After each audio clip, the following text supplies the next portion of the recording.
Hello guys, welcome to my channel. Guys, last video में हमने कुछ अकाउंटिंग प्रिंसिपल्स को कवर किए थे। कुछ हमारे रह गए थे जो मैं अब इस वीडियो में कवर करूंगी। गाइस, होप आपको वीडियो अच्छी लग रही हो। अगर आपको वीडियो अच्छी लग रही है तो please do like, share and subscribe. So let's get started. Guys, आज का जो हमारा है पहला प्रिंसिपल वो है अकाउंटिंग एंटिटी और business entity principle. Accounting entity और बिजनेस एंटिटी प्रिंसिपल। अब बिजनेस एंटिटी प्रिंसिपल क्या है? बिजनेस एंटिटी प्रिंसिपल ये कहता है कि बिजनेस और ओनर ये दोनों ही सेपरेट हैं। जैसे लेट सपोज ओनर ने कैपिटल इंट्रोड्यूस किया अपने बिजनेस में, तो वो ओनर का पैसा नहीं है, वो बिजनेस का पैसा है। In short in simple words अगर मैं आपको समझाऊं तो owner in business concept, in accounting concept, owner and a business is both are separate entity. So हम नोट से पढ़ते हैं। According to business entity principle, business is consider to be separate. Business separate माना जाएगा from its owner. Business transactions are recorded in the books of account from the business point of view, not the owner point of view. यानी अगर आपने कोई capital introduce करी है company में, मतलब अपने बिजनेस, अपने ऑर्गेनाइजेशन में, तो अब आप क्या करोगे, आप वो बिजनेस के नाम से दिखाओगे, ना कि अपने नाम से। मतलब अपनी बुक्स में ना दिखा के आप वो अपनी बिजनेस की बुक्स में दिखाओगे। वो बिजनेस का पैसा हुआ, ना कि वो आपका पैसा हुआ। नेक्स्ट आता है आपका मनी मेजरमेंट प्रिंसिपल। गाइज, ये प्रिंसिपल समझने से पहले मैं आपको बताती हूँ कि अकाउंटिंग फाइनेंशियल ट्रांजेक्शन्स को रिकॉर्ड करता है ओनली। मतलब वो ट्रांजेक्शन्स जिसमें मनी इन्वॉल्व है। अकाउंटिंग का मेन डिसएडवांटेज ये इमोशंस को रिकॉर्ड नहीं करता। मतलब let suppose your employer will give you the salary, तो वो तो हमने बिजनेस वो रिकॉर्ड करेगा अपने बिजनेस में। बट उन्होंने आपका पोजीशन इंक्रीमेंट किया। अब उन्होंने इंक्रीमेंट तो किया, बट आपका पोजीशन हाइक किया। मॉनेटरी टर्म में आपका इंक्रीमेंट नहीं हुआ, तो वो रिकॉर्ड नहीं होगा। मतलब इन शॉर्ट अगर हम समझे, मनी मेजरमेंट प्रिंसिपल यही कहता है कि अकाउंटिंग का मेन कंसर्न यही है, अकाउंटिंग फाइनेंशियल ट्रांजेक्शन्स पे डिपेंड करता है। मतलब वो सारे ट्रांजेक्शन जिसमें मनी इन्वॉल्व है, सिर्फ वही ट्रांजेक्शन्स हम अपनी बुक्स में रिकॉर्ड करते हैं। तो मनी मेजरमेंट प्रिंसिपल क्या कहता है कि अगर कोई भी ट्रांजेक्शन ऐसी है जिससे मनी टर्म्स में इफेक्ट होता है, जिससे कोई इवेंट अफेक्ट हो रहा है मनी टर्म में, वो सारे ही एक्सपेंडिचर्स को हम अपनी बुक्स में रिकॉर्ड करेंगे। वो सारे ही ट्रांजेक्शन्स को हम अपनी बुक्स में रिकॉर्ड करेंगे। That is called a money. जो money is the basic common denominator in finance term. Money is the common denominator to record all the transactions in the books. So हम note से पढ़ते हैं। According to the money measurement principle, transactions and event that can be measured in money terms are recorded in the books of account of the enterprise. यानी money measurement principle क्या कहता है, transactions and event जो भी आप major कर सकते हो मनी टर्म में, उसे आप रिकॉर्ड करोगे बुक्स ऑफ अकाउंट में। एंटरप्राइज के बुक्स ऑफ अकाउंट में आप उसे रिकॉर्ड करोगे। मनी क्या है, यहाँ पे कॉमन डिनोमिनेटर है in recording and reporting the transactions. Next आपका अकाउंटिंग प्रिंसिपल आता है accounting period principle. Accounting period principle क्या कहता है कि जो भी खर्चा इस पीरियड से रिलेटेड है, यानी इस फाइनेंशियल ईयर से रिलेटेड है या इस पीरियड से, इस क्वार्टर से रिलेटेड है, आप उसे उसी क्वार्टर के अंदर रिपोर्ट करोगे। जैसे जो भी एक्सपेंडिचर है, सपोज अप्रैल मंथ का एक्सपेंडिचर है या अप्रैल मंथ की इनकम है, तो आप उसे अप्रैल मंथ में ही दिखाओगे। तो ये एक बेसिक प्रिंसिपल है जो कहता है अकाउंटिंग पीरियड प्रिंसिपल कहता है कि जो एंटरप्राइज की जो लाइफ है वो broken into smaller period, that its performance is measured at regular intervals. यानी हम क्या करते हैं, हम क्वार्टरली बेसिस पे भी अपने फाइनेंशियल्स को चेक करते हैं, मंथली बेसिस पे भी अपनी फाइनेंशियल्स को चेक करते हैं, तो सारे एक्सपेंसेस जो रिलेट करते हैं जिस पीरियड में, वो उसी पीरियड में रिकॉर्ड होने चाहिए हमारे बुक्स में, राइट। मैं आपको अब नोट से पढ़ाती हूँ, आपको क्लियर अंडरस्टैंड होगा। According to accounting period principle, the life of an enterprise is broken into smaller period that its performance is measured at regular intervals. यानी आप हर मंथ अपना परफॉर्मेंस चेक करते हो कि इस मंथ आपको लॉस हुआ है या आप प्रॉफिट में हो। यूजर्स ऑफ फाइनेंशियल स्टेटमेंट, जैसे यूजर्स कौन है आपके फाइनेंशियल स्टेटमेंट्स के, जैसे बैंक्स हो गए, आपके स्टेक होल्डर्स हो गए, आपके शेयर होल्डर्स हो गए, डिवेंचर होल्डर्स हो गए, ये सारे आपके क्या है, यूजर्स है, आपकी ऑर्गेनाइजेशन के यूजर्स हैं। उनको वो भी व्यू करते हैं कि आपके फाइनेंशियल्स में बेसिकली चल क्या रहा है, आप प्रॉफिट मेकिंग एंटिटी हो या loss making. Users of financial statement, specially the management and banks, require information from the accounts at regular intervals पे उनको इंफॉर्मेशन चाहिए होता है, so that decision can be taken at the appropriate time, ताकि वो पहले ही डिसीजंस ले सके। क्योंकि अगर आप, जैसे लेट सपोज आप सेल कम कर रहे हो, आपने मंथली अपनी फाइनेंशियल्स बनाई और फाइनेंशियल्स आपने अपनी मैनेजमेंट को भेजी, मैनेजमेंट ये देखता है कि आप सेल कम कर रहे हो, आप प्रॉफिट कम है आपका, तो वो एफर्ट्स करता है to increase the sale so that we make a sufficient profit to survive in a future. So ये क्या बताता है, ये अकाउंटिंग पीरियड प्रिंसिपल बताता है कि जिस पीरियड का जो एक्सपेंसेस है, जिस पीरियड का जो इनकम है, वो उसी पीरियड में रिकॉर्ड होगा और वो टाइम टू टाइम पे मैनेजमेंट उसको व्यू करेंगे और उसके अकॉर्डिंगली डिसीजंस फॉर्म कर पाएंगे अप्रोप्रिएट टाइम पे।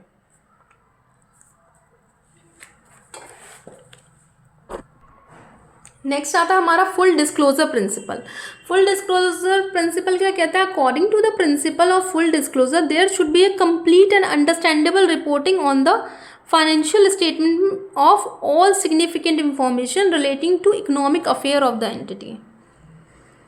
यानी आप क्या करोगे, आप फुल डिस्क्लोज करोगे, यानी सारी इंफॉर्मेशंस, यानी आपको अपने फाइनेंशियल्स, आप जब भी आप अपने फाइनेंशियल्स को व्यू करोगे, फाइनेंशियल स्टेटमेंट्स दोगे, उसमें सारी सिग्निफिकेंट जितनी भी इंफॉर्मेशंस है आप सबको डिस्क्लोज करोगे यूजर्स ऑफ द ऑर्गेनाइजेशन के सामने, और अपनी फाइनेंशियल स्टेटमेंट्स में सारी इंफॉर्मेशंस को आपको डिस्क्लोज करना है, ताकि जिससे true and fair view of accounts निकल के आए।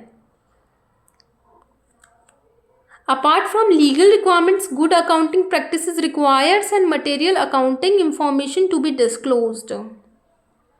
गुड लीगल रिक्वायरमेंट के साथ आपको क्या करना होगा, आपको सारी अकाउंटिंग मटेरियल इन्फॉर्मेशन, मतलब आपको वो सारी इन्फॉर्मेशन जो मटेरियल है, वो सारी इन्फॉर्मेशन आपको क्या करना होगा, आपको डिस्क्लोज करना पड़ेगा। अब मटेरियल क्या है वो मैं आपको नेक्स्ट प्रिंसिपल में समझाऊंगी कि कौन सी ट्रांजेक्शन मटेरियल ट्रांजेक्शन्स हैं। Now we move to the next principle, materiality principle. ये प्रिंसिपल क्या कहते हैं, यानी ऐसी कोई भी ट्रांजेक्शन्स जो मटेरियल है आपको उसको रिकॉर्ड करना है अपने बुक्स में। अब मटेरियल ट्रांजेक्शन्स कौन सी होगी, ये डिपेंड करेगा आपके नेचर और साइज ऑफ द ऑर्गेनाइजेशन पे। सपोज आपकी जो टर्नओवर है वो 10 लाख रुपए है, और आपने एक कैलकुलेटर बाय किया, सपोज कैलकुलेटर प्राइस इज ₹1000, तो वो आपके लिए मटेरियल नहीं होगा, क्योंकि ये आपके डिपेंड करता है नेचर और साइज ऑफ द ऑर्गेनाइजेशन पे। आपके टर्नओवर 10 लाख है और 1000 का कैलकुलेटर इज नॉट मटेरियल, तो आप इसे स्किप भी कर सकते हो, आप इसे बुक्स में नहीं भी दिखाओगे तो भी कोई इशू नहीं है। बट अगर मैं एग्जाम्पल को थोड़ा सा मॉडिफाई करती हूँ और मैं ये कहती हूँ कि आपका जो टर्नओवर है 10 लाख है और आपने एक 2.5 लाख की मशीन खरीदी, या लेट सपोज 5 लाख की मशीन खरीदी, तो दैट इज़ मटेरियल, आपको रिकॉर्ड करना पड़ेगा उन ट्रांजेक्शन्स को। तो materiality depends on the nature and size of the organisation. Suppose आपकी टर्नओवर, आप स्टार्टअप हो, आपने अभी बिजनेस स्टार्ट किया है, आपका जो टर्नओवर निकल के आता है वो सपोज 4 लाख है, 5 लाख है, तो दैट टाइम में आपके लिए मटेरियलिटी आपके लिए जो ट्रांजेक्शन्स मटेरियल है वो चेंज हो जाएगी। ठीक है, लेट सपोज आप 1 लाख, आप फर्स्ट ईयर में सिर्फ 1 लाख ही अर्न कर पाए, तो आपके लिए the cost of calculator is material, तो वो आपको अपने बुक्स में रिकॉर्ड करना होगा। तो मटेरियलिटी प्रिंसिपल कहता है कि जो भी ट्रांजेक्शन्स आपके मटेरियल है आपको उसे अपने बुक्स में रिकॉर्ड करना पड़ेगा, ताकि इससे ट्रू एंड फेयर व्यू निकल के आए और वो सारे ट्रांजेक्शन्स जो हो वो रिकॉर्ड हो पाए बुक्स में, जो भी मटेरियल है। पढ़ते अब हम इस नोट से। According to the principle only those transaction should be recorded which are important enough to affect the decision of to the users of the financial statements, यानी वो सारे ट्रांजेक्शन जो कि मटेरियल है और जो users of the financial information के decisions को इम्पैक्ट कर जाएंगे। जैसे अगर आपकी टर्नओवर 10 लाख और 2.5 लाख का मशीन है, तो वो आपके यूजर्स ऑफ फाइनेंशियल स्टेटमेंट्स को अफेक्ट कर जाएंगे वो डिसीजन, क्योंकि आप अगर वो एक्सपेंडिचर को दिखाओगे अपने बुक्स में तो आपका लॉस, आपका प्रॉफिट कम हो जाएगा उतने अमाउंट से। तो that is material that impact you. So materiality principle यही है। मैं आपको एक बार और पढ़वा देती हूँ। According to the principle, only those transactions should be recorded which are important enough to affect the decision of the users of the financial statement. This, whether an item is material or not, depend on its nature and size of the amount, nature and size of the business. यानी आपको आपका जो basically organisation है उसका turnover, उसका size क्या है, size of the organisation क्या है, उसका टर्नओवर क्या, उस पर वेरी करता है कि कौन सा ट्रांजेक्शन्स आपके लिए मटेरियल है और कौन सा नहीं। जैसे let suppose I take example, amount spent on repair of building से ₹2.5 lakh is material for an enterprise having a turnover of ₹10 lakh. 10 lakh के टर्नओवर में 2.5 लाख का मटेरियल आपने परचेज़ किया, तो मतलब रिपेयरिंग आइटम आपने परचेज़ करी है तो मटेरियल है, but it is not material for a enterprise जिसकी टर्नओवर ही 15 करोड़ है। Right, now we move through the next principle. Next concept आता है हमारा प्रूडेंस का कॉन्सेप्ट। इस कॉन्सेप्ट में आपको यहाँ पे ये है कि आप अपने लॉसेस को तो लॉसेस मानो, बट अपने प्रॉफिट को प्रॉफिट मत मानो। ये एक बेसिक प्रिंसिपल है, क्योंकि आप अपने जैसे यहाँ मेंशन है, do not anticipate a profit but provide for all possible losses, यानी आप अपने लॉसेस को तो लॉसेस मानो बट अपने प्रॉफिट को प्रॉफिट मत मानो। क्योंकि प्रॉफिट में लेट सपोज आपने सेल करा 30,000 रुपीज़ का, आपने सेल करा मिस्टर बी को, और जो आपका क्रेडिट टर्म था वो 3 मंथ का था। तो 3 मंथ के बाद आपने उसका प्रॉफिट आज ही अपने बुक्स में रिकॉर्ड कर लिया। That is unascertainable. Maybe वो डेटर आपका बैड डेट हो जाए, मे बी आपको प्रोविज़न बुक करना पड़ जाए। तो अकाउंटिंग एक सेफ साइड लेके चलती है, अकाउंटिंग प्रिंसिपल एक सेफ साइड लेके चलती है। ये कहती है कि आप अपने होने वाले प्रॉफिट को तो प्रॉफिट मत मानो, बट आपको लगता है कि हाँ लॉस होने वाला है। जैसे लेट सपोज आपकी कंपनी पे एक वर्कमैन कंपनसेशन का आपका केस लगा हुआ है, बट लेट सपोज आपने अभी प्रोविज़न क्रिएट किया, बट आपको लगता है आपके 60-70% चांसेस है कि आप वो केस हार जाओगे और आपको सपोज 10 लाख रुपीज़ पे करना है। That is your loss. So आप वो लॉस को आज बुक्स में रिकॉर्ड कर लो क्योंकि प्रोबेबल है, बट अपने प्रॉफिट को मत रिकॉर्ड करो। अकाउंटिंग एक सेफर साइड चलता है जो कहता है कि do not overestimate your profit but provide for all losses. So हम पढ़ते हैं नोट से। Prudence do not anticipate profit but provide for all possible losses while preparing accounts. जब भी आप अकाउंट्स प्रिपेयर करोगे, we should be very careful and not overestimate, यानी हम ज़्यादा नहीं दिखाएंगे अपने प्रॉफिट को और असेट्स को, but we can provide for a loss. Now we move to the next principle, cost concept और हिस्टोरिकल कॉस्ट प्रिंसिपल। ये प्रिंसिपल कहता है कि आपका आप जब भी कोई असेट परचेज करते हो, तो आप उसको कॉस्ट पे दिखाओ, आप उसकी बुक वैल्यू पे दिखाओ, यानी कॉस्ट में से डेप्रिसिएशन माइनस करके आप उसे बुक वैल्यू पे दिखाओ at the end of the year. But at initial of the year पे आप उसे कॉस्ट पे दिखाओ, भले ही उसकी मार्केट वैल्यू कम हो या ज़्यादा हो। मैं आपको एक बार और समझाती हूँ। कॉस्ट कॉन्सेप्ट और हिस्टोरिकल कॉस्ट प्रिंसिपल इस बेस पे आधारित है कि जब भी आप अपने कोई भी असेट्स या आप अपने कोई भी असेट्स को परचेज करते हो, जैसे लेट सपोज आपने कोई मशीन परचेज करी है, आपने वो मशीन 10 लाख रुपीज़ की परचेज करी है, बट उसकी मार्केट वैल्यू सपोज 11 लाख है, बट आप इस कॉन्सेप्ट के अकॉर्डिंग आप जो है वो बुक्स में रिकॉर्ड कितने पे करोगे, 10 लाख पे एट कॉस्ट वैल्यू पे अपने बुक्स में रिकॉर्ड करोगे।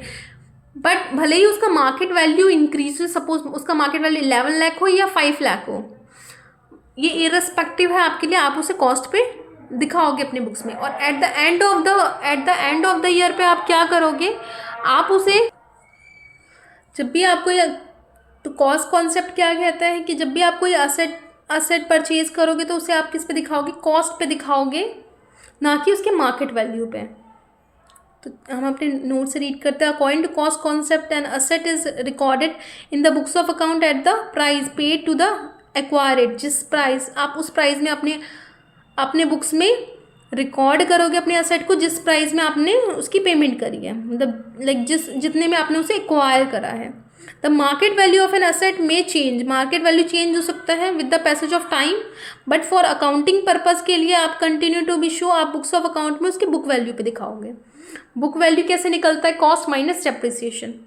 जैसे मैंने एक एग्जांपल लिया, N asset is purchased for ₹5 lakh and if at the time of preparing final account its market value say 4 lakh or even 7 lakh, asset continue to show at purchase price of ₹5 lakh। Guys आपको clear हो गया होगा cost concept और historical cost concept. Guys अगर आपको इनके notes चाहिए तो आप मुझे कमेंट बॉक्स में ज़रूर लिखें, मैं आपको प्रोवाइड करवा दूंगी। नेक्स्ट कॉन्सेप्ट आता है मैचिंग कॉन्सेप्ट और मैचिंग प्रिंसिपल। मैचिंग कॉन्सेप्ट और मैचिंग प्रिंसिपल, ये प्रिंसिपल कहता है कि जिस पीरियड में आपने अपना रेवेन्यू बुक करा है उसी पीरियड में आप उसके कॉरस्पॉन्डिंग एक्सपेंस को भी दिखाइए। यानी लेट सपोज आपने सेल करा फैब में आपने सेल करा, तो उसके अगेंस्ट में जो उस सेल को करने में जो आपकी एक्सपेंडिचर लगी होगी आप वो भी फैब में दिखाओ, to get a correct profit, to get a estimatable profit. Note से पढ़ते हैं।